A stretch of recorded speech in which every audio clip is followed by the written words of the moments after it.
everyone, it's ROMbi, and today we're reviewing Ashley Dina. He's the dual blade from the Memorial Batch. And he is an S ranking on Famitsu, and he is also a 7.5 out of 10 on Game With. So pretty high, still super relevant, even in the Japanese version, so he's super good in our version. You do see a sort of disparity between Famitsu and Game With between Ashley and Roosh, because Roosh on Game With is rated higher than Ashley, but Roosh on Famitsu is rated lower than Ashley. Right. So really depends on your playing style, probably depends on the person who writes the blog's playing style. So if you are used to, well, I'm actually not sure how your playing style would differ for them. Well, the thing is that Ashley has a barrier which is much better for like big hits and stuff, and while Roosh is purely damage reduction. Right. So depending on who you're fighting against, Ashley's barrier is much better, or Roosh's damage reduction would be good enough. Better. And Ashley is much better at regenerating his HP if you have his weapon, as opposed to using Roosh to use Alma, because that will take you forever, depending on what you're fighting against. And obviously, if you don't have Ashley's weapon, then Roosh is a better choice because you would have her HP inherent healing skill. Not healing skill, but like Alma getting her HP back. So anyway, this is Ashley, and his art is so pretty, and he's so cool. And I'm actually really sad that I don't have him. So again, shout out to Seb to recording this for us, because we failed this time entirely to get the memorial characters. So his leader skill is Dunamis Spirit Sword, and it will increase damage.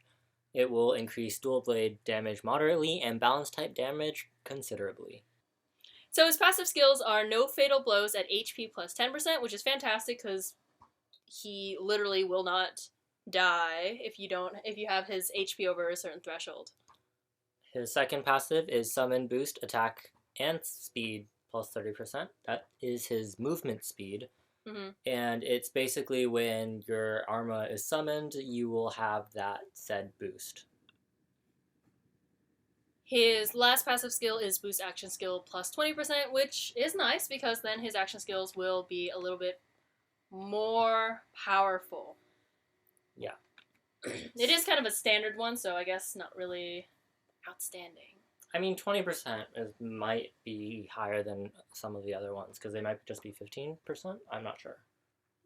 The only one I can remember is like 200%, so... Well, that's because of charge. Right. So his first skill is Air Render, and it costs 35 SP, and it will summon Arma, and it will also give you water attribute damage on the attack, and it also gives you an attack buff, and it will increase the next action skill's damage. And at this point, Alma, while being summoned, will also cause slow on the monsters that you attack. A chance to slow. A chance to slow. So his first action skill has like a couple sword things that it shoots out, and it tracks the enemy. Oh, that's pretty cool. It's not controllable, but tracking is pretty nice.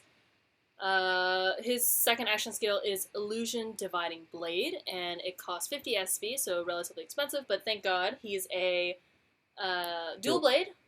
So he will regenerate his SP fairly quickly because dual blades have really good attack speed. So his action skill summons Alma and deals damage, and it's basically this AoE attack that drops swords from the sky, which is pretty cool. And then it follows up with a dash to the enemy, or something like that. And you will also get a barrier that nullifies one attack, general barrier, and in this period, if you do get hit while you have Alma out, then Alma will disappear. That's also for the first skill as well. Yeah. So, let's test them out.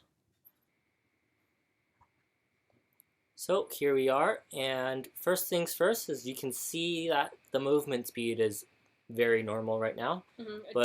Normal dual blade movement speed. But later on, when we summon Arma, he will increase his movement speed because of his passive.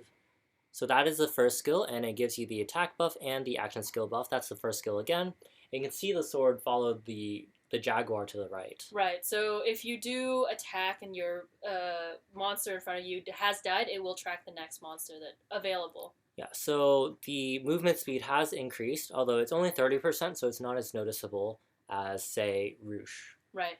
But luckily, if you do have a normal dual blade, you can put him on that on the team, and you can see there is a difference between his speed and the normal dual blade's speed, or any speed, actually. But yeah, so the first skill gives you an attack buff and a action skill buff. Which is really nice in general, because then he becomes a more useful character to run quests and not necessarily have to use SP, because his action skills are a little bit expensive. So here is the second skill. You can see the AoE, and it sort of rushes at the end. And if there's nothing to rush at, it'll just rush forward in the direction that you're looking at, which we saw previously. Yeah, and there is a barrier that pops up, and it only lasts for a single attack. Mm-hmm. So it'll be like all the barriers we've seen so far. Except for Georg's, which is 2. I'm not sure, actually. Well, one of the characters that we have has a 2 attack barrier, but everyone else seems to only have a single attack barrier.